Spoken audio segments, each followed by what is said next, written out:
Okay, so I have been reading and loving Moby Dick by Herman Melville. Something like that. And so I thought I'd come in here and yak about the next big and chunky classic books that I will be reading. I only have 5 more that I would consider like chunky, and I think I'll do a separate video for other classics that I'm going to be reading. But yes, so I have about 60 pages left. By the time this goes up, I'll definitely have finished.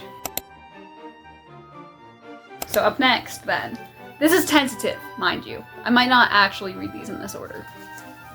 We've got Don Quixote. Yes, I'm so excited. This one, all I know about it is, if I could remember, that'd be great. What's his name? Don Quixote is a crazy dude who goes on crazy adventures. That's all I know. That's all you need to know. Oh, and that it's funny. That's the other thing I know, is that it's supposed to be kind of ridiculous. But look at her. She's floppy. She's floppy and she's chunky.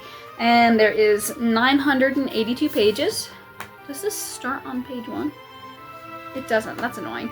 I think I'm just, as much as my read every page in the book brain cell says to do this, I think I'm just gonna skip introductions for classics, because the thing is, I decided to skip it, and I was planning on reading it when I finish for this one, but I started to read a little bit of it, and I'm just like, I don't really want somebody else to tell me what the book's about.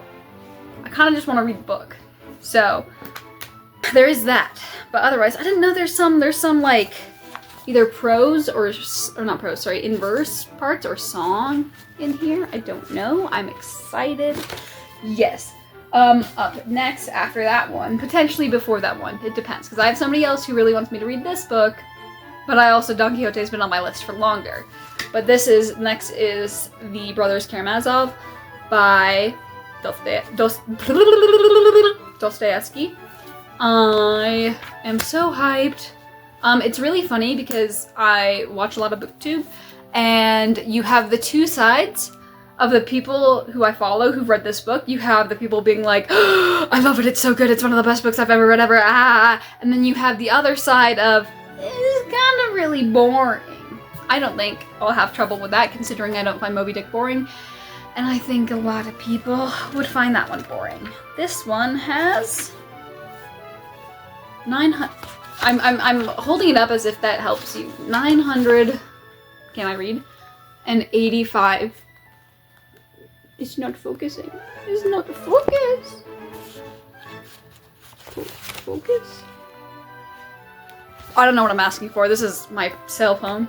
984 pages or something like that. Can't remember now because I just said the words a second ago and I already forgot. Les Mis by Victor Hugo. I am so hyped. I saw the movie adaptation of the musical once when I was a child, and I should not have been allowed to see it as a child because, I don't know, that just kind of scarred me. There was a scene, I believe, in which they cut off the tail of a cat and they put it in soup or something. I'm not entirely sure, but I hated it. But I think I remember liking the rest of the movie, although I don't remember much. So, could be interesting.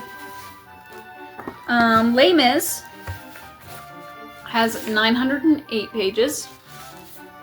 And all I know is I think it's about the French Revolution and a prisoner who's imprisoned for stealing a loaf of bread. That's all I know. That's all I want to know.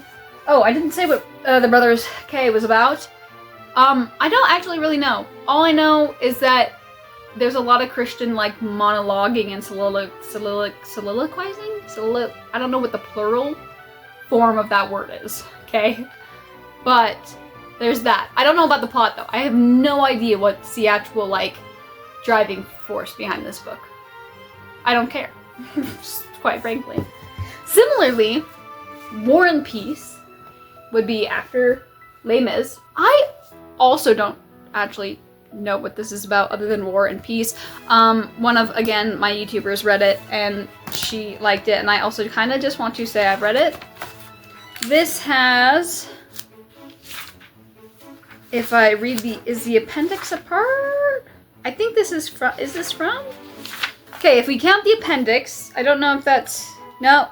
Oh, it's from Tolstoy. Okay, I'll read the appendix if it's from Tolstoy. Okay. Oh wait, I'm an idiot for a second. I was thinking, for some reason, my brain was thinking that Tolstoy was Dostoevsky, and this was by Dostoevsky, and that I just got everything mixed up. But, okay, the appendix is by the author, so I will be reading that. This is a whopping 1,224 pages. I'm assuming it's about war times and peace. I'm pretty sure it has like a bunch of characters and spans a long frame of time, but I don't really actually, again, no, I don't really look into a lot of books other than, do they feel like they would vibe with what I like to read? And if so, then I'm like, yeah, sure. But if, and for the most part, I know like a small portion of what's it about. Like if we were to say Six of Crows is about a heist with criminals breaking into a prison. That's all I know, or I think that's all I knew going in. And then we're good, because I'm gonna like that. So we read that. Okay, up next, I did read some bits of this, I'm not entirely sure, for a college class, but I never actually read the whole thing, because I think I had to read it in like less than a week, and I was skimming it, so I didn't really read it. But I have Homer's The Iliad, because naturally I want to read it because Jorge, the creator of Epic the Musical, is doing Ilium, which is based off the Iliad. We are so hyped about that. That's not the only reason I want to read it, but it is a large portion of it. Oh my. These are the next classic, big chunky classics that I have on my docket. I will not get to all of them this year, probably, definitely not, but I want to read them soon.